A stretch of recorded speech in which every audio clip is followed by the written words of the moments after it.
Hello and welcome everybody into another lively live show tonight. I can tell you it's going to be lively because Twitter, as has been pointed out in the chat already by those of you that are in here, was popping today, man. It was lit, as the kids would say. Okay, I promise you that's the only time I will say that here throughout the show today, but pretty crazy back and forth. We had a good old-fashioned reporter off between John Canzano and virtually everybody else.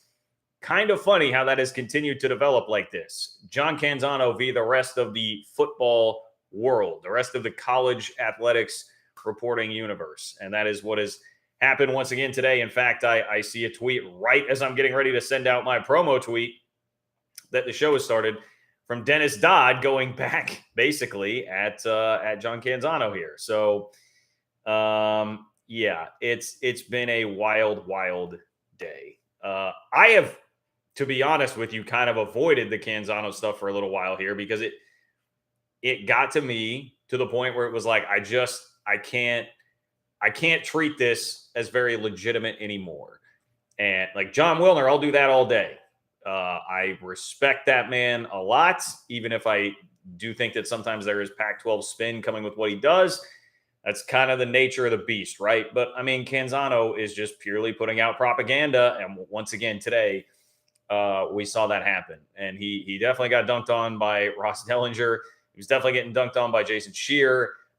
We will recap it all today. Also, I mean, beyond just the semantics and the pettiness of the stuff that we all can't help but get sucked into, right? Because this is basically like a reality TV show playing out in front of our eyes. I mean, that's what this is, like 110%. That is what this is. And I know I saw some comments today from folks in the college football media sphere that was like, hey, let's just get to actual football. I'm kind of tired of this. And I mean, I'll be honest, like I am kind of tired of it too. And I understand that it does a really good job of providing me content, but it is a little bit old, and it's because of like the reason you're tired of it is because we're watching like a soap opera and we're watching like grown men fight and argue through reporting. And then obviously, you know, the rest of us schleps who are not reporters that don't have our big J's for the big J journo hat. We're just sitting here arguing with each other on Twitter and on YouTube and whatever it might be. It is all crappy reality television that is playing out right in front of our eyes. But beyond that, like the Arizona president spoke a lot today publicly. And it was not, if you were tuning in for the Feinbaum interview, that was very disappointing. It's another guy I could go on a rant about. I understand Feinbaum and the value that he has. I understand that he has built up this show with years of hard work. I understand that like you have to be pretty talented and kind of a cult of personality sort of thing to develop the show that he has developed. But as a guy with a radio background who did 10 years of it, like it is so lazy and none of it ever. I mean, he's just taking calls and not ever teasing anything into breaks. It just drives me insane. But the long way to say I was very disappointed that he only asked one question. There was one question about the actual stuff going on with the Pac-12 right now to Robert Robbins. So, and I don't know, there was some weird question about like his background, like his childhood or something. I was just like, okay, Paul, like, what are we doing here? But apparently Robert Robbins spoke then to reporters later on today as well. And that's where the action happened. That is where all of the magic happened, so to speak, today. So we've got that. Let me just go through the rest of my outline because there's too much. I'm not even going to get to some of the stuff about Gonzaga and Brett Yormark. I may just do a separate video on that because I just don't imagine that we're going to have time probably to get to that today. But we'll recap Canzano, Dellinger, Robert Robbins, his comments, which included quoting the movie Jerry Maguire. Robert Robbins literally said, quote, "Show me the money." That might be my favorite part of today. Like Robbins on Pac-12 TV situation, quote, "Everybody remembers the line from Jerry Maguire, show me the money."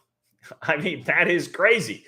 We've got, you know, Pac-12 folks wanting to run around like dunk things. Like you've literally got the president of the University of Arizona out there telling George Kliavkoff to show me the money.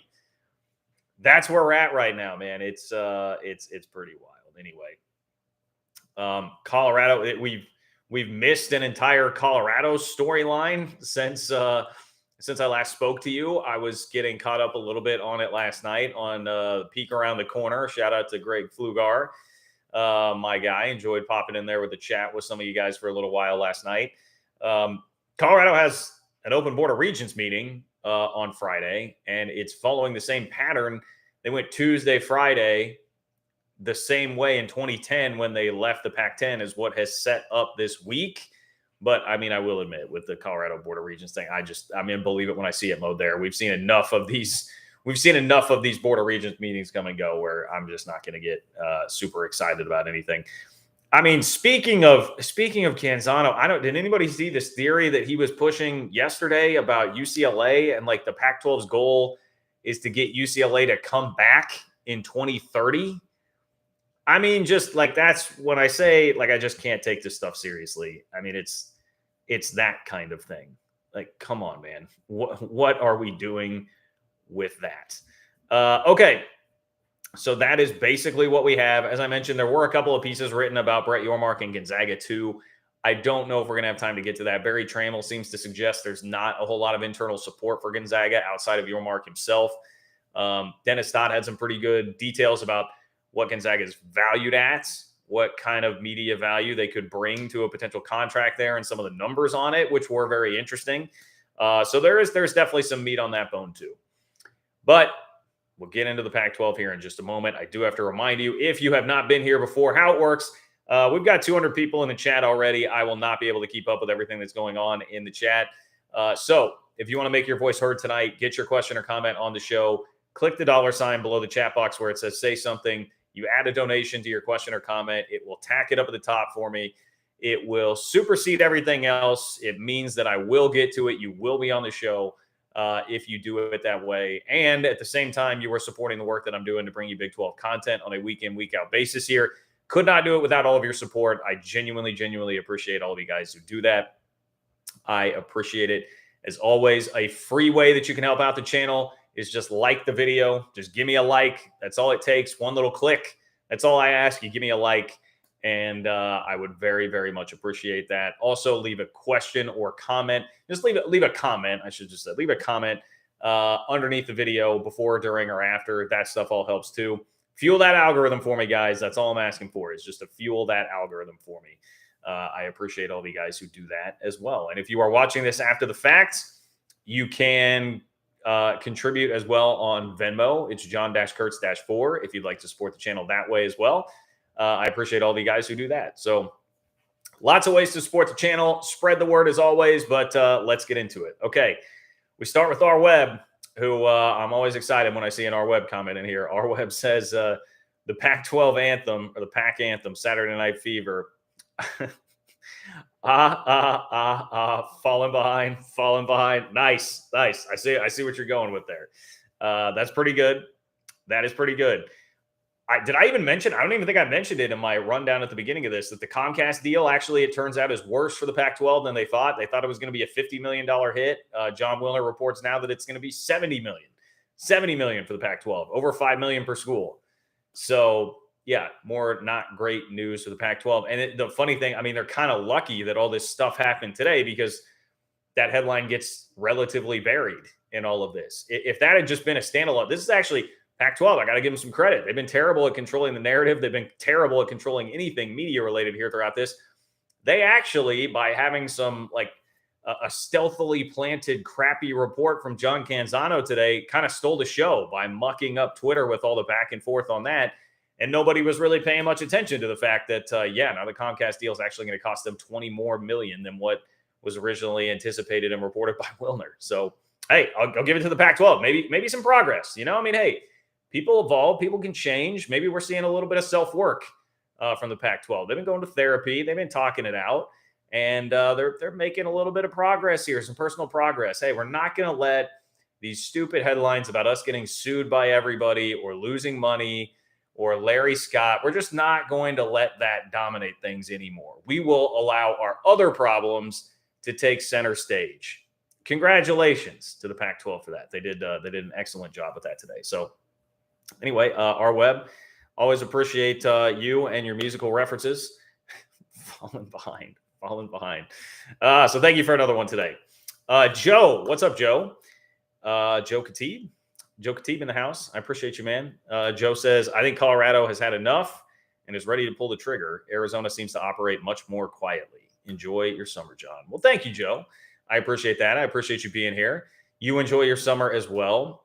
Arizona is definitely operating more in the shadows right now. They're definitely being more quiet about this. If you pay attention to Jason Scheer, I quote him a lot. He's been pretty outspoken on this, runs Wildcat Authority. I believe it's the On3 site for Arizona, one of the Arizona fan sites on the major networks. He has kind of been insinuating lately that like Arizona doesn't want to be the first one to leave. They don't want to be the one to make that first jump. So I think that's where, again, we've said the whole time, like you got to get one, you got to wriggle one loose and then see what happens, the domino effect.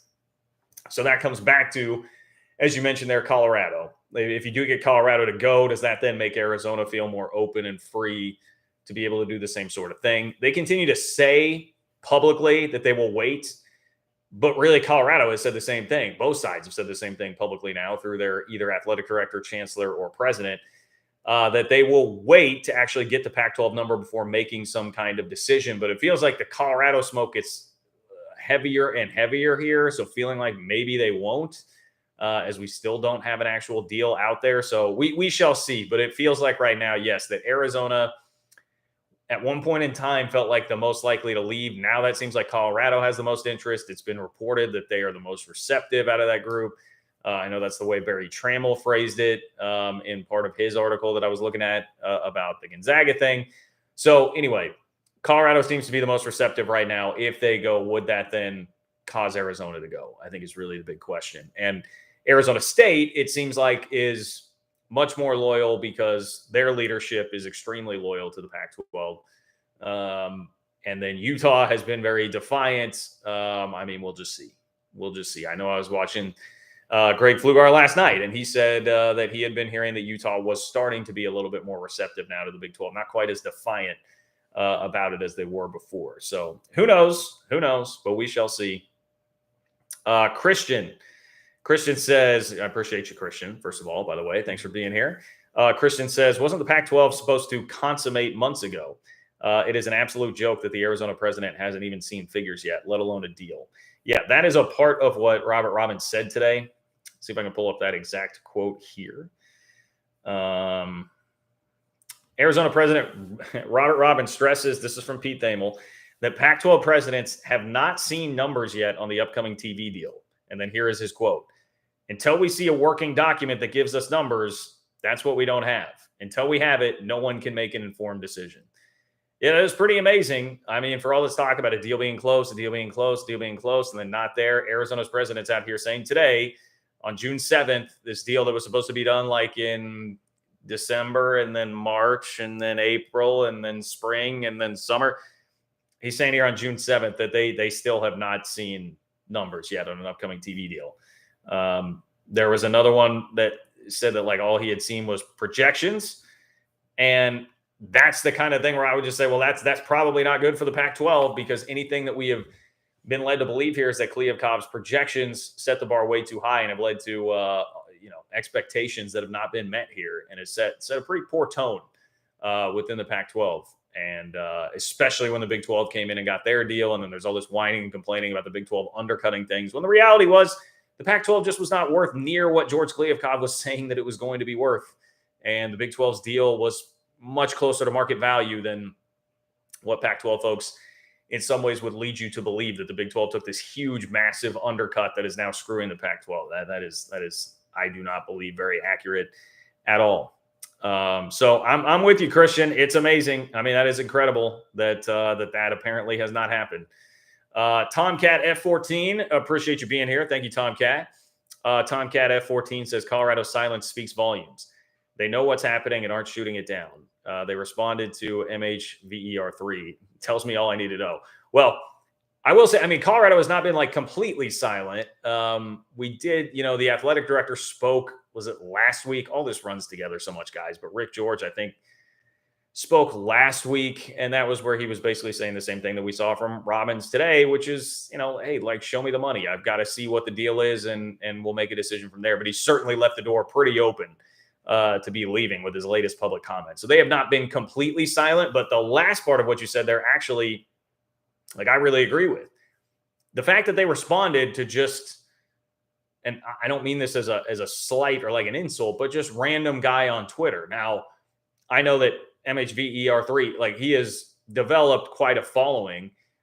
So it's not really fair of me to say like just random guy on Twitter, but it's not a reporter.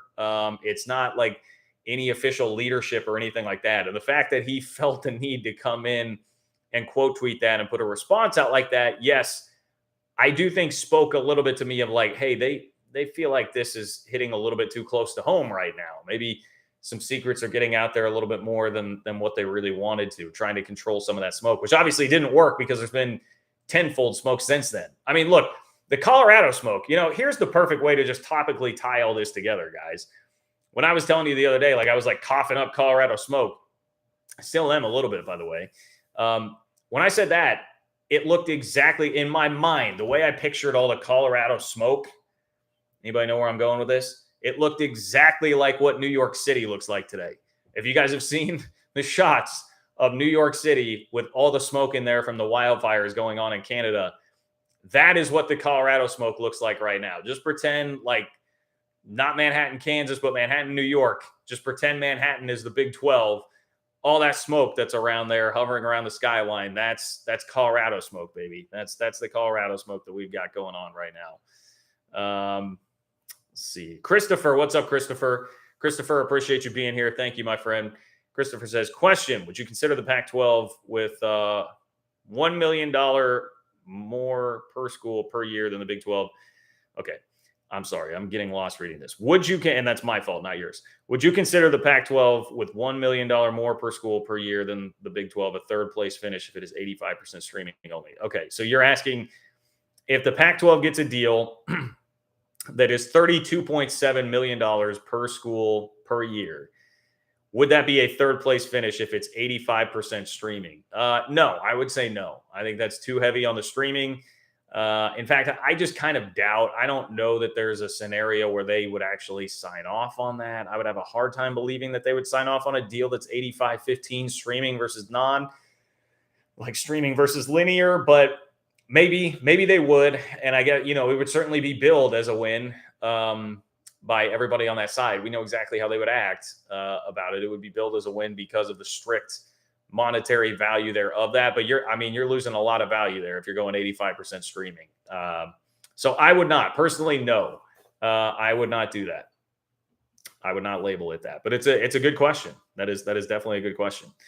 All right. So let's hop into exactly what was said and what went down today. This is what kicked everything off. So John Canzano, he wrote an article. It's a column. It's behind a paywall. So I don't know if anybody is subscribing to the old Substack there. You can read it. I did not. But the tweet that accompanied it said, the Pac-12 members have finalized the conference's grant of rights per sources.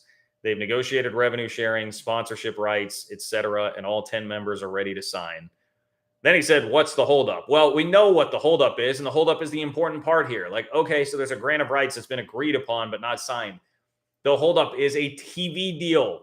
The holdup is this thing that you've been telling us for the better part of a year was coming soon, Mr. Canzano, and still is not here on June freaking 7th of 2023. So that's the holdup. Now, that would be my response to the tweet initially anyway, but I can understand how you see that. And when that tweet first came out unchallenged, it was like, oh, well, okay, that does seem to be at least something for the Pac-12 if they have an agreement on this grant of rights. And it was something that I was kind of prepared to come out here and say, like, hey, man, like, I'll take an L on this a little bit. And I suppose I do have to an extent, because I've said I felt like one of the most under talked about things here was, how do you get Oregon and Washington to sign a grant of rights when they still have that flirtation going with the Big Ten, where, Canzano was talking about it being 6 or 7 years potentially for the grant of rights. I was thinking more like 3 to 5. And I did see someone else today say like 4 to 5. I mean, I would think it has to be more like that. But even then, for Oregon and Washington, that seems like a long time to tie yourself up if that Big Ten flirtation is still going to be there. But basically what it seems like has happened is that, yes, there is a verbal agreement in place, but there's a lot of important context missing here. And so the big point for me today is just all this Pac-12 crowd that has said it's only the Big 12 that is skewing facts and manipulating things to fit an agenda. BS. I almost just cussed. I never know if like I can cuss on YouTube and have it still be fine. And yeah, I don't. So I'll stay away from that. But that's BS, man. I mean, the way this was presented from Canzano and the way that Ross Dellinger from Sports Illustrated, a much more reputable national reporter on this deal, then put it, you see exactly what's going on here. Okay. So once again, Canzano's tweet was, the Pac-12 members have finalized the conference's grant of rights per sources. They've negotiated revenue sharing, sponsorship rights, et cetera, and all 10 members are ready to sign. Well, here's what Ross Dellinger said. He said, for weeks now, Pac-12 schools have verbally agreed to a grant of rights with a merit-based revenue sharing model. The key word here is verbally. And every time he says verbally, by the way, he's doing it with the little stars around it to kind of emphasize, like verbally, like kind of your air quotes. It's been like verbally agreed to. So again, from Dellinger, for weeks now, Pac-12 schools have verbally agreed to a grant of rights with a merit-based revenue sharing model. The key word here is verbally. Verbal can become signature binding with ... You'll never guess ... A satisfactory media rights deal. So that is a snarky response there, basically saying like, yeah, dummy, they've verbally agreed to this for a while. We've known about this for a while, but it doesn't mean anything unless you put a TV deal in front of them that everybody will sign. And so the insinuation here, what is obvious is like Ross Dellinger knew this, but he didn't report it because he knew it wasn't really newsworthy. Like you can agree on a grant of rights, but it doesn't matter if there's not something to actually sign up for, if there's not a TV deal to actually sign up for. This was a class in journalism. This was a class in knowing what is news and what isn't. And I guess if you want to say like a class in propaganda on the other side, a class in how to throw that out there at the time where there is all this Colorado smoke and the headlines are negative, and now you've got the Comcast 70 million instead of 50 million, and the Pac-12 needs a story out there that's going to be positive and reflect positively on them. Here's how you try to do it. Hey, this thing that has been done for weeks, now's the time to drop it. We'll just drop it now. Either Canzano had been sitting on it and decided to do it then, maybe at the behest of somebody telling, like maybe the Pac-12 version of Karen, Tony, trying to get out there and nudge him to do it or something. I don't know. But it comes out here today, and then immediately Ross Dellinger just dunks all over it with a quote tweet. Like, what are you doing? And that Jason Scheer also came out after that and said, look, like many reporters have known this for weeks, but they didn't report it because they knew it wasn't news unless you actually get something signed. And he's listed Wilner in that too. And I would imagine that if Canzano knew it, Wilner knew it too, and Wilner didn't report it. Like Wilner sat on it. And so, you get these journalism lectures from Pac-12 Twitter, right? You get these journalism lectures from them, and like right in front of their damn eyes, you have about the biggest example of this in how to do it versus how not to do it. And I mean, that's just going to go unchecked and unnoticed. I mean, I'm to the point now where I've got people sending me, and it's entertaining, but sending me screenshots of like Utah message boards and like the stuff that gets said there. And I don't know, I was reading one the other day just about, it was like a moral high ground, high horse about journalistic standards and stuff, and how John Canzano is the only guy with journalistic standards. Give me a break, man. Go look at. Look, there's a reason Dellinger is a national guy, okay? And go look at the way Dellinger handled this all today and threw that out there. So that, I mean, look, for me, and again, admittedly, it is easier to get sucked into the soap opera-y parts of this, the crappy reality TV show parts of this, than it is some of the more tangible, like actual newsworthy stuff. I am as guilty of that as anybody. I will fully admit it. That's just kind of our society in 2023. But that was like my biggest takeaway from today. It was just like, I just want to scream like at anybody that I see on the other side of that, saying that it's only the Big 12 doing it. I'm not saying that the Big 12 hasn't done it. I'm not saying that you don't get some of that with Dennis Dodd. Not at all. But this is a two-sided deal, man. Both of these sides have dug in and are fighting this war the way that anybody fights anything in 2023, with bending of the truth, framing things, pushing agendas, manipulating things to push agendas. Like that's what we have going on both sides. And to me, this is one of the most egregious examples of it we've had throughout this entire saga today. So that's a big part of what I'm here just to point out to everybody. All right, before I get into Robert Robbins' specific comments, the president of Arizona, let's hit some donations here. If you want to be on the show tonight, click the $ below the chat box where it says say something. It will pin your question or comment up to the top of the chat for me, ensures that I read it. There are 326 people in here right now. I will not be able to get to everything. I will not be able to get to it unless you click the $ below the chat box where it says say something and get in the chat that way so you can control the content, make your voice heard, and support the work that I'm doing to bring you Big 12 content on a week in, week out basis. You can also support me on Venmo. It's John-Kurtz-4 on Venmo if you want to support me that way. If you are not catching this live and you are hitting it after the fact, also please like the video and leave comments on the video. I appreciate that too. Eric, what's up, Eric? Appreciate you being here. Eric Warden. Eric says, in your opinion, how patient can the four corner schools be before they have to cut their losses and join the Big 12? How long is too long to get a decent media deal? It's a really good question. I mean, I just don't think that there's a really specific hard deadline for all of this outside of, theoretically, it would be like, I don't know, somewhere right around the start of the 2024 season, which is when this new deal would be necessary, or else your games are just going to be, I don't know, televised into the abyss. I don't think outside of that, there's like a real hard deadline here. I mean, the deadline to keep in mind was, I believe it's the end of the month. Somebody correct me if I'm wrong, but it's the end of the month, right? That's the San Diego State deadline where their exit fee would jump way up. I mean, it's like way up. It's like from $3 million to $14 million, something like that. And again, I'm estimating there. I don't know that I have that specifically totally right. I'm sure some of you guys who are excellent with this have me corrected in the chat. But that deadline matters a lot to the Pac-12 because, like, if they are going to lose somebody, or even if they're not, they're probably going to want to add San Diego State. And if they don't hit that deadline, then you're looking at having to wait an extra year for San Diego State to come to the conference, which ultimately is, I mean, that's not like the worst thing in the world if they do get everybody to sign and stay on for a deal. If you have to go like a weird 1 year situation where you have an awkward number of teams in the conference, like you can survive that. But that is one deadline to keep in mind. But I don't think there's really like and that's a part of, I think, Arizona's desire here to say like, hey, look, we don't want to be the first ones to jump. Like, we'll wait this thing out.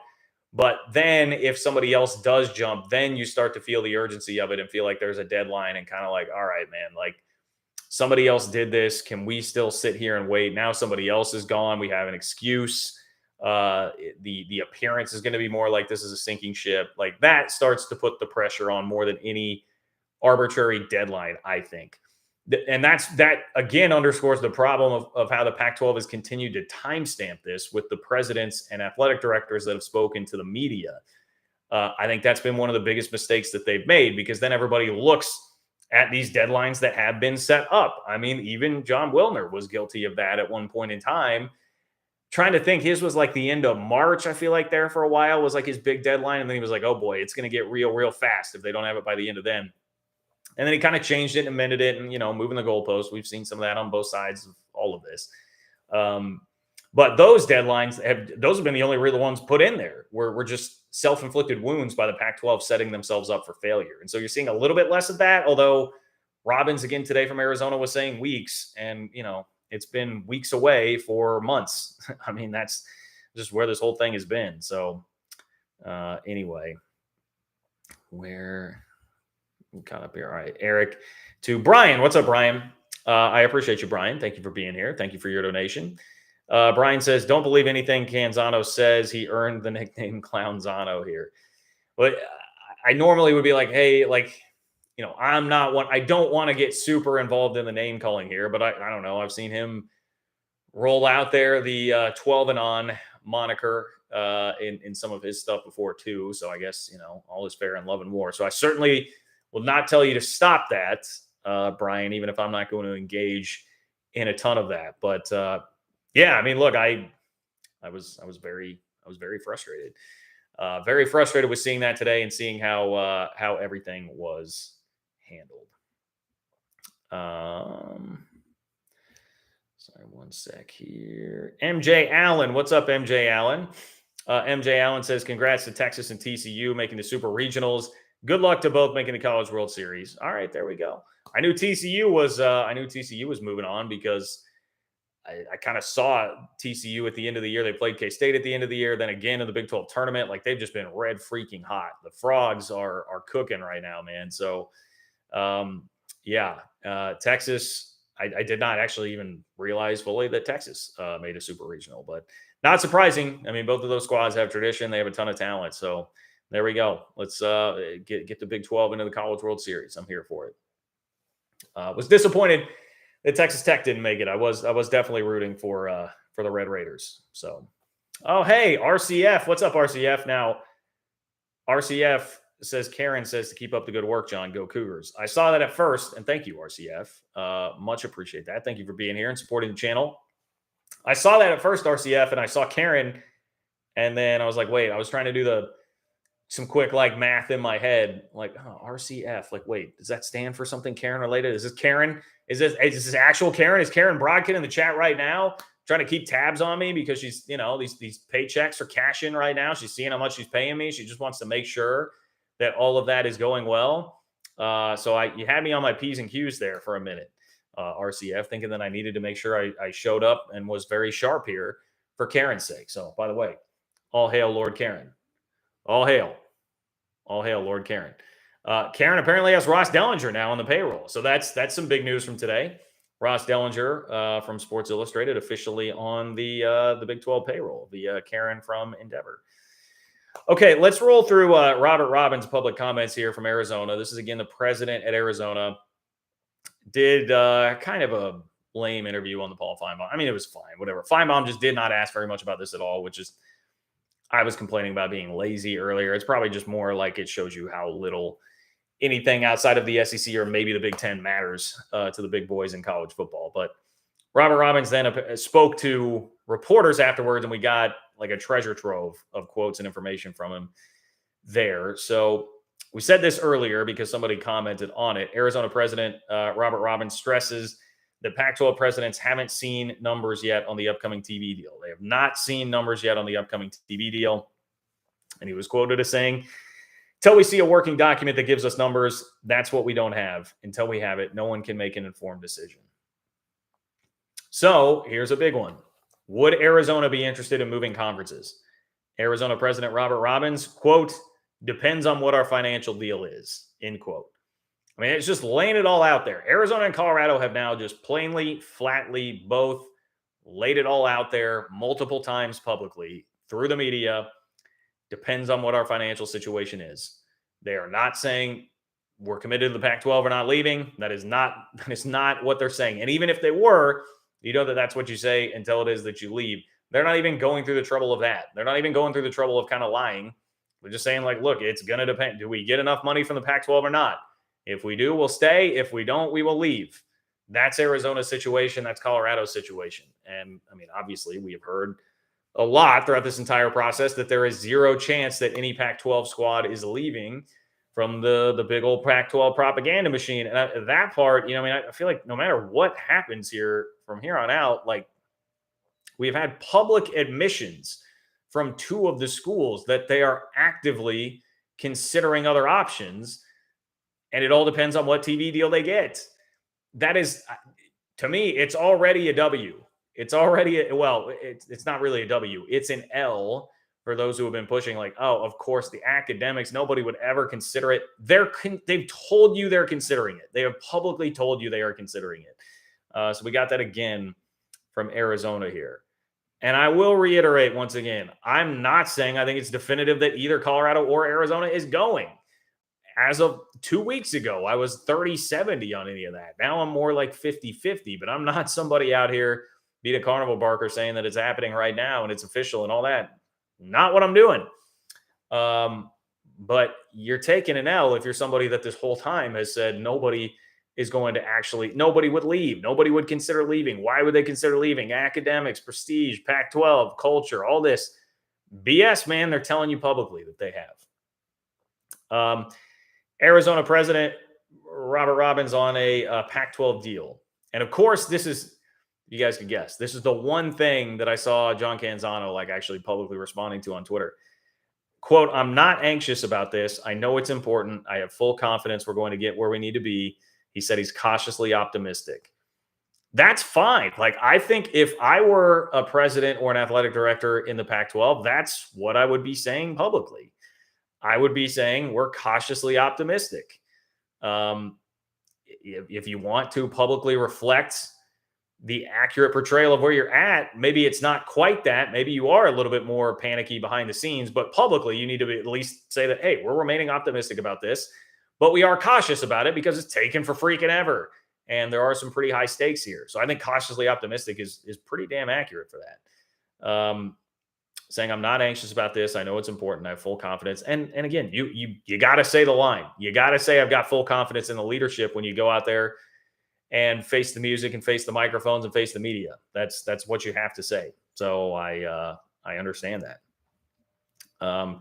Here's another tweet. Arizona President Robert Robbins, meeting with the media in D.C., says he's unaware of any agreement among Pac-12 schools in a grant of rights, and there won't be until we see a deal. We have not seen a deal. So basically what you're getting there is it flies right in the face of the way Canzano reported it earlier. What Robert Robbins is saying, like, hey, we haven't seen a specific grant of rights because there's nothing to sign until we have an actual TV deal.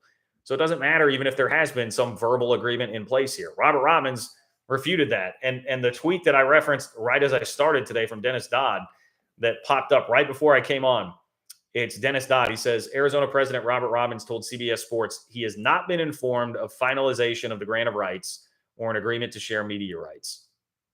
Quote, I absolutely know nothing about this information, but hopefully I will learn the facts soon. Asked if decisions could be made without his consent, he said, quote, no. So what Robbins is saying is like, hey, nobody could have agreed to that without me, and I don't even know about it. So I take that more to be it's probably playing dumb a little bit. Dellinger has enough of a track record. I would believe that there has been something kind of verbally in place for weeks now, but it doesn't. Nobody's viewing this as some kind of completed deal the way it was framed by Canzano, because it is not until somebody signs it, and you won't sign it until you have a TV deal. That's the simple math there on this thing, and that's the way that you need to really view it and be following it. So that obviously was a juicy quote from Robbins. And then this one, I mean, I said it earlier, Robbins on the Pac-12 TV situation, quote, everybody remembers the line from Jerry Maguire, show me the money, show me the money. That's a pretty brash thing for Robbins to say. Now we're getting that. We're not hearing it like in context. I'm sure he didn't like come out and do his best impression from the movie in saying it that way, but I think you guys understand the drift that I'm going with there. You don't often see Jerry Maguire quoted here by, I mean, at one point in time, we had the Pac-12 propaganda machine saying like, oh my God, look at this. You've got Big 12 leaders out in public, like openly, like opining for Pac-12 schools, like preying on the downfall of the Pac-12, just publicly doing it. And my God, the horror, never mind the things that George Kliavkoff has said publicly, but now how about this? You got the Arizona president, sign of the times, going out there quoting Jerry Maguire when talking about whether or not he's going to leave the Pac-12. Show me the money or I'm out. That is what you're getting from Robert Robbins right now. This is a very important one. This is an important one, and this is one that backs up what Jason Scheer from Wildcat Authority has been saying. Robbins on the ties between Arizona and Arizona State in a realignment scenario. Quote, we don't have to do the same thing, but President Crow and I are very, very tight. I think it'd be unlikely that we'd split up. Right now with 10 schools, we control a very nice 20% of solidarity. The important part there, though, is that we don't have to do the same thing. And there was a follow-up tweet that said, Robbins adds that he does have the autonomy to move without Arizona State. So Robbins is saying, I can take Arizona to the Big 12, even if Arizona State is not going to go. Now, much like the comments about the Pac-12 TV deal in general, he is quick to add the caveat, like, look, we're very tight. It's unlikely that we split up, but we can if we need to. So public comments, which are generally going to be like more subdued, toned down, probably not the total reality. Even the public comments, he's making it clear, like, yeah, we could leave by ourselves if we wanted to. So even if Arizona State doesn't want to go because Michael Crow has this undying loyalty to the Pac-12, we can still do what we need to do and what's best for Arizona if we want to. So that was a very important piece of that. Very important quote from today. Okay, if you guys want to hop in and be a part of the chat tonight, click the $ below the chat box where it says say something. That is how you can hop in, support the work I'm doing, bringing you Big 12 content on a week in, week out basis, and make sure your voice gets heard tonight. Make sure that you make it on the chat tonight and your question or comment gets there. Click that $. below the chat box to do that. I would also appreciate if you guys would like the video. Would really appreciate that. Totally free way to support the channel as well. One click. A like really helps me out. Leave a comment under the video before, during, or after as well. And if you are catching up to this after the fact, it's John-Kurtz-4 on Venmo to contribute as well. Mentioned this briefly in the open. Let me just toss it back in here. But Colorado does have an open Board of Regents meeting on Friday. There's been a lot of talk about like, hey, what's executive session and closed off to everybody else. You cannot have a vote on something like leaving a conference in one of those sorts of sessions. So this would be one where theoretically that could happen. I am, as you can tell by how low it's buried in the rundown of everything here today, I'm not super optimistic about it. And really, I'm just not going to get worked up about it because, I mean, I feel like I'm so used to now the format of how Colorado lists their scheduled board meetings because I've just seen so many of them. And I get like why it's newsworthy, why it's relevant. You got to be on watch and pay attention to it. But I would just think there's been so much smoke about this already. And now we know, like, that's out there. People know about that meeting coming up. I just feel like we would know. I feel like we would know by now if something actually were to happen there, even though it follows the same pattern as the 2010 leaving for the Pac-12 thing did, where Tuesday they go with the closed executive session and then Friday they have one that's opened up. It's following the exact same pattern, but I'm still not going to get overly excited about it just because it does, because it's just kind of a boy who cried wolf thing by this point with everything. I can't trust it until I actually see it from Colorado there. But hey, I mean, I guess if it is really going to happen, as a wise man once said, keep your head on a swivel, and we'll see if that comes out before then. But I would still imagine that you're not going to find that out that quickly from them. Oh boy, I'm looking at what's next on my list here, and I'm not particularly excited about it, not particularly thrilled about it, because it's just there's been too much Canzano in this show, which is partially my fault. But this was from something that he wrote earlier in the week. Return to sender. UCLA is headed to the Big Ten Conference. It will leave for the 2024 football season and drag the Bruins' non-revenue generating sports along for the ride. UCLA is expected to earn a media rights windfall, but will there be buyer's remorse when they see the bottom line? I left Pac-12 Football Media Day last July wondering why Conference Commissioner George Kliavkoff was so delicate with his remarks when it came to the Bruins. He could have clobbered UCLA, but was collegial aside from a few gentle barbs. It became evident the Pac-12 saw no point in being adversarial. I guess I get that he's addressing specifically at Pac-12 Media Day there, those comments. And I don't remember all of what was said at Pac-12 Media Day. But Kliavkoff did a lot of whining and kicking and screaming publicly about UCLA and trying to claim that it was a bad financial decision for them to leave, and lying about the fact that it would make more financial sense for them to stay, which even Wilner, who's been one of the more ardent pushers of the Pac-12 sort of narrative, even if it's not nearly to Canzano levels, even he tried to like break that down and was like, if I'm being generous, like I guess they could get halfway close, but even he couldn't come up with a case where that totally made sense. So like, I mean, that's just, you're going to say that he was all collegial with that? No, he was whiny, which is what Kliavkoff has been this whole time, whiny and reactionary.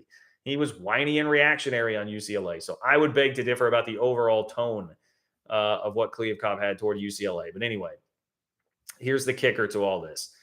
Canzano says, I've had several athletic directors and industry insiders tell me they believe the only true victory for the Pac-12 is to lure UCLA back when its contract with the Big Ten expires in the summer of 2030. I mean, the Pac-12 needs to worry about surviving until next month.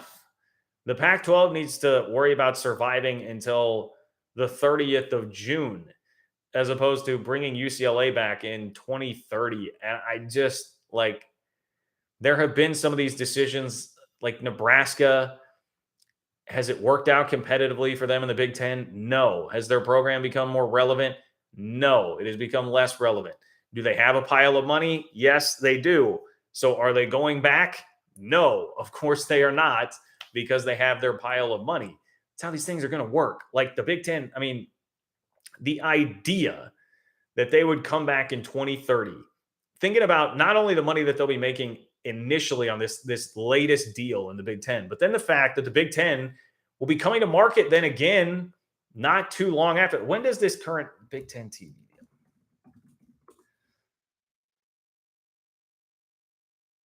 Which will take the Big Ten through the 29-30 season. I mean, you're talking about the Big Ten then at that point, like coming back up. Live sports are only going to go up. There'll be a more powerful conference at that point that has had years then going of USC and UCLA in the league. It's going to be an even higher number. Like the Pac-12 will be further behind by 2030 in terms of the money UCLA is going to make. That is such a sad, asinine way of thinking, man. That is such. I know he's just this. I will grant. Like I'm sure he's not making that up. I'm sure there are those in the Pac-12 that are saying that. But that is just such a sad way to be spending your time right now, is thinking about that being a possibility. The Big Ten will be even more miles out ahead of you by 2030. There's no way in hell that is happening. Money talks, and UCLA, of all places, they desperately need any extra monetary help that they can have. So it might be a little bit tougher. Travel wise, there may be some things that they don't love about it. There are things that Nebraska doesn't love about the Big Ten. There are things that Missouri doesn't love about the SEC. There are things that Texas A&M doesn't love about the SEC. But overall, generally, big picture, it's been better. It has worked out better. Here's a little bit more on this whole theory. Ex-Stanford coach David Shaw told me last summer that he thought geography and Big Ten travel demands would become an issue for the conference defectors. Shaw said, "My heart of hearts tells me that in some point of time, this will self-correct." I mean, look, I would love nothing more than to sit around the campfire with David Shaw and whatever other college football dignitaries you want to throw out there for me. Bill Walton, who seems very upset about UCLA leaving. Give me Bill Walton. Give me David Shaw. I'm going to need some Big 12 representatives there. I'm going to need some SEC reps there. We'll all sit around the campfire and we'll sing Kumbaya, and we will talk about how this is all so out of control and it's not the game that it used to be. And man, wasn't it great when it was just Keith Jackson at 2:30 on ABC, and like that was the draw and nobody was getting paid, and the good old days. I would love to do that. It would be a lot of fun, and I wouldn't really disagree with much of what is said there. But it ain't coming back. It ain't coming back. The toothpaste is out of the tube. Like, there's no going back from this. I cannot believe that legitimate people are rolling with this. The travel is going to be a grind. Just ask Nebraska. UCLA may also figure out the path to the college football playoff is brutal in the Big Ten. Further, the UC Regents are going to require UCLA to pay an annual subsidy to its sister institution in Berkeley. Pac-12 could offer increased distribution to UCLA in 2030. It could dangle a clearer path to the playoff. Also, far less travel for the soccer teams. I mean, is UCLA, like, how concerned are they really with the playoff anyway? Like, that football program has not been competing for any kind of championship in a long time. Canzano finishes here. It's not the craziest thought. Keep in mind, the Pac-12 doesn't have to get both USC and UCLA back. It only needs one of the two to recapture the Los Angeles television market and 5.6 million TV households that were lost to the Big Ten. More implausible, the PGA toasting with the Saudis or UCLA making Bill Walton happy and returning to the Pac-12. Yes, a very good, completely nonsensical comparison there at the end. The PGA toasting with the Saudis. You know what, the PGA and the Saudis, you know what makes sense about that? Money. The money made sense. It made dollars and cents. It will not make dollars and cents for UCLA here. So, I don't look, if the Pac-12 stumbles upon a small outpost country that is just located on the most oil-rich land in the world, then yes, they can get UCLA back to their league by 2030. If that happens, if George Kliavkov invades Saudi Arabia and takes over and takes control of that land and the oil money, then yes, they could get UCLA back in 2030. But short of that, don't think that's going to happen. I don't think that's going to happen. Chat getting a little lively here tonight. I saw some people talking about Big 12 jaw lines and trying to defend the sanctity of my jawline. So thank you for those that are defending. I have not been able to actually see what's going on there in the chat. But hey, this is about your 5 to 10 minute warning. If you've got something that you want to get in on the chat tonight, Click the $ below the chat box where it says say something. That is how you can weigh in tonight, make your voice heard, control the content on the show, and support the work that I'm doing to bring you Big 12 content on a week in, week out basis. Could not do it without your support. It is always, always much appreciated. Matthew, what's up, Matthew? Matthew Hunsaker checking in. Always appreciate you. Thank you for being here. Matthew says, can't wait for the Pack soap opera to end. Gotta run. See you again on Sunday. Oh, well, I'm sorry, Matthew, that I probably missed you. He also said, I forgot, go Cougars. So, yes, go Cougars. Thank you, Matthew. Hopefully you'll be able to catch up and watch all of this and see me actually address your comment here. But, yeah, I mean, look, I share some of the same sentiment. And I know I understand people that would cynically be like, oh, look, I mean, you know, it's content for you. It's money for you. It's how can you be complaining about this? I mean, I'm not. Like, I don't want to be a whiner about it and like openly complain. But is there a part of it that's a little bit exhausting and makes you feel kind of silly sometimes? Like, yeah, of course there is. I think we're all in that boat to an extent, but it is fascinating and it is very, very hard to look away. So anyway, I'm with you, Matthew. I am with you. Cat fan in Huskerland, aka Daniel Osborne. What is up, my friend? Thank you for being here. Always appreciate your support and always appreciate you being here in the chat. Daniel says, so when is Ralphie coming back? I look forward to feasting on Ralphie burgers and jerky at the truck stop. Hey, bison burgers are really good. Bison burgers are awesome. Also, when will Wilbur be joining them? Tune in and we'll find out on the next episode of Pac-12 Follies on PBS. Speaking of that, Daniel, on that note, and also we were just talking about the Live Golf thing, I saw people speculate like, hey, maybe a spot on the CW has opened up now with Live Golf merging back with PGA. I mean, hey, there you go. Maybe all of our CW dreams are going to come true.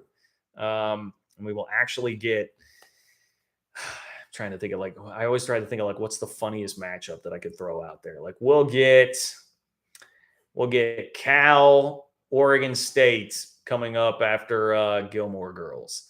I don't know. Somebody give me an answer on that. What is the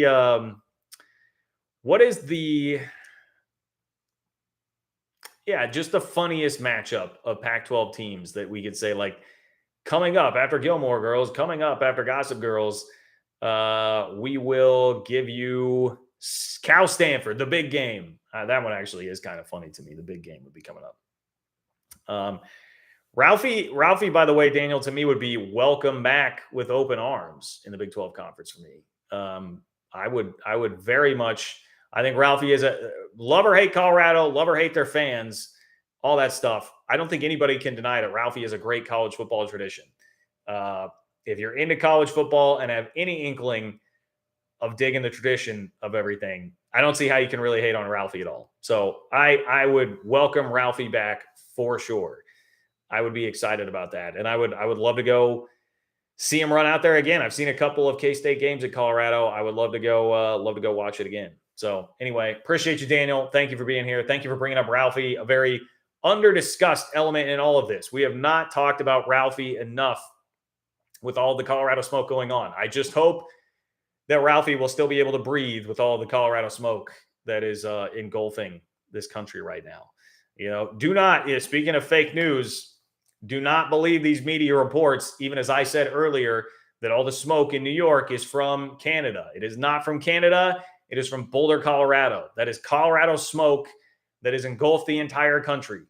Colorado smoke. That I am proud of myself enough for that one that I may go make that joke on Twitter because I have not made it yet. So might have to do that as soon as I jump off with all of you guys here. I saw someone, I think I just lost it now. I saw someone saying time to upgrade the backdrop with the light switch there. You are right. I do need to update the backdrop here. I'll spare you like the long, sad story, but in my apartment, I can't do this out in like the main area because it's too wide open and spacious and the sound goes everywhere and it sounds terrible. And then you guys would all bitch at me about the sound. So I'll live with the bitching about the light switch right now, but I have a new poster that I'm going to try and get set up and like more well-positioned back there. And hopefully that would cover up at least some of the light switch. But I mean, I don't know if you know this, like light switches have like the little parts that come out on them. So I can't exactly just like line something over it or else it'll jut out and look kind of weird. And then you guys would bitch about that too. So, work with me here. but I will try to get you something better to make your viewing experience that much better. My apologies. My apologies that the free content here is making you look at a light switch. That's my bad. Let's get to one final story here. Herky Hawkeyes would look great over the light switch. I used to have at my grandparents' house, actually, they had it was like a cover for the light switch, and the on-off switch on the top, like when you had it pushed up top or the light would be on, it said Wildcats turn me on. And then when you flipped it to the bottom, it said Jayhawks turn me off. So I guess I could bust that back out, but that was really only one. It was for like a singular switch as opposed to the multiple that I had back there. No, fair enough. I see you, Jeremy. It's only constructive advice because I want to see you grow the channel. No, that's fair. That's fair. No, I appreciate you guys. I mean, look, honestly, I know you guys get tired of me saying this. Like, if I had the time and bandwidth in my life, I would do a lot more to try and work toward that end.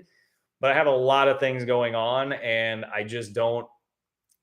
It's not been a priority to me to do. I'm doing what I can, basically, is what I'm telling you right now.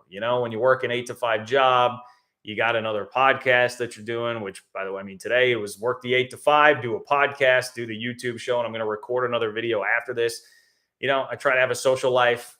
I'm on boards. I'm involved in things. It's just hard, guys. So, like, I will try. I will try. The Comcast overpayment fiasco is expected to carry a total wallop of more than $70 million for the Pac-12, not the estimated 50 to 60 million that has been previously reported, according to a conference source. This is all coming from John Wilner. That gargantuan number. Ooh, I like the use of gargantuan there. That gargantuan number is the sum of, one, the excessive payments made by Comcast to the Pac-12 networks from 21 to 22, and the diminished payments from Comcast to the networks resulting from a recalculation to the Comcast subscriber base. All right, so what you really need to know, this brings the total reduction in payouts to $5.7 million per school over 2 years. $5.7 million per school over 2 years. That is not small potatoes, man. I mean, I can just tell you personally, I know that it was a bit of a strain for some of these Big 12 schools to cough up the money that they're going to need to cough up to bring in the 4 newbies to make all that work. And that was just a tiny little portion there. Like, we think of it and we see that and we're like, oh, the overall payment to all these leagues is going to be north of $50 million per year for the Big 12, right? Those are the projections moving forward. I'm talking TV, NCAA tournament, college football playoff, all that lumped in together, not just that 31-7 that you see with the TV deal. So, like, I mean, what's $5 million out of that? Well, I mean, it's 10%. Like, that's a lot. And the Pac-12 is not quite as high as the Big 12. So that's a pretty big, you're talking about like 15% maybe of the revenue that you would be expecting there to come in. Like, that's a pretty big hit. Now, I guess I say that is incorrect because this would be over 2 years. So it'd be more like the 7-8%. But still, that's like fairly substantial. I mean, think about it. If someone's going to fine you like 8% of your salary, you're going to feel that. You're going to feel that. That's not going to be great. And the Pac-12 is in a situation where, revert back to the quote of the night, show me the money. It's all about the money. Like, they need money. These schools need money. They're worried about the money. Show me the money is the name of the game. Having to fork over an extra almost $6 million over 2 years is not great for these schools. It is not a great headline for the Pac-12, and it is even worse than what was initially reported. Now, I guess the good news here is that if you want to take what's been the Pac-12 route on a lot of this and just throw all that blame at the feet of Larry Scott and say, hey, it's Larry Scott's fault. Larry Scott just screwed us all. Then you can do that, and you can just delve more into the Larry Scott realm of things. But there were others empowering him, and to Wilner's credit, he has started really going after Pac-12 presidents who let all of that happen. So anyway, I'm out over my skis, admittedly, when I'm talking about the Larry Scott history of the Pac-12, other than just the very basics. But that would be a convenient way to just take the exit ramp and be like, hey man, Larry Scott's fault. Blah blah blah. See you later. Opie, what's up, Opie? Opie Deeden. Hope I have that pronounced correctly. My apologies if I don't, but I appreciate you being here, Opie. I appreciate the donation very, very much. Opie says, T-minus 36 hours, one way or another, we should have clarity on all this. Then you will hear 2 words from both camps, damn and the F-bomb. But I think something is leaked tomorrow. Just my opinion, but history is repeating itself. Well, Opie, I imagine that you are referencing the fact that Colorado has that open regions meeting on Friday, and the pattern that followed, or the pattern that is developing right now, would be the closed session 3 days before the executive session closed off, 3 days before the open meeting. And that's how things went down when Colorado left for the Pac-12. And the reports came out a day before that meeting happened, which would mean that tomorrow would be the day. So if it is going to go specifically according to how it did last time, then yeah, tomorrow would be the day that we find out about it with the leak. And I guess I wouldn't totally shut the door on that possibility, but I am not as confident as you are in that, Opie. And it's totally a matter of opinion. I just feel like in today's day and age, and people were all over the place reporting things back in 2010 as well, but we're way too, everybody is so online right now. And these stories, yes, they can be held back. See Texas, Oklahoma, see USC, UCLA. They did a pretty good job keeping the lid on all that stuff for the most part, but Colorado has had so much. We're filling the skyline of Manhattan, New York with the Colorado smoke today and over the last couple of weeks. And it just feels like there are so many hands in so many sharks circling the waters. We'll put it that way. So many sharks circling the waters on that I would be surprised that we would have made it this far and gotten this close without something coming out to that end, especially when we know that is there. But you are right. I cannot deny that the history is there. The history is there. And it's been an eventful week already. I cannot even imagine Twitter tomorrow if that were to happen. So I don't discount that at all, Opie, even if I'm not as confident about it as you are. And I appreciate you being here. I appreciate you sharing your thoughts and your opinion. And I very much appreciate the support of the channel. Let's get to one last one here with Rob. And Rob, thank you for your compliment here. Rob says, great video with President Linton, by the way, #EMA. Thank you for that. That was the podcast that I referenced from earlier today. Had a chance to, on our 3 Ma podcast, interview President Linton, who is the president at K-State. We did talk a little bit of conference realignment there, actually. So I know a lot of times you guys would maybe roll your eyes and check out when I'm talking about the K-State specific podcast, but there were some conference realignment questions there, and some interesting background on Brett Yormark and the relationship that Richard Linton, the president at K-State, has with Brett Yormark. So I do think there's a little bit there for everybody to check out, even if you are not just a straight K-State fan. Okay, I think that's going to do it for me. My plan is to just hop right off here and record a separate video that I would release tomorrow about the Gonzaga updates that we got from a couple of different outlets within the last 72 hours that kind of just got buried by all this Pac-12 stuff today. So can keep you up to date on the Gonzaga conversation and where that is going. Barry Trammell seemed to throw a little bit of cold water on that, at least from what the internal support would be on Gonzaga, that it's really Brett Yormark leading the charge, much more on that. But I will leave you with the same message I always do. Make sure to continue to spread the word about the channel, social media, word of mouth, whatever it might be, Facebook, Twitter. If you know those Facebook groups of fans of different schools or fans of the Big 12, push this there as much as you can. Let's continue to grow this channel, continue to grow this community. I'll throw this in there too. Like, support the other guys doing this, man. Support Kuz's Corner. Support Peek Around the Corner and Greg Flugar and everything that he is doing. Support my guy Paul, like Mountaineer Paul out there. I know he just hit 1,000 subscribers. So congratulations to him on that. Love all those guys, man. And I'm sorry. I feel like I maybe shouldn't have gone down that road because I'm going to inevitably leave somebody out. But anyway, a lot of people producing really good content right now around all of this. So David in before the buzzer, super late. Thanks for the content. I appreciate you, man.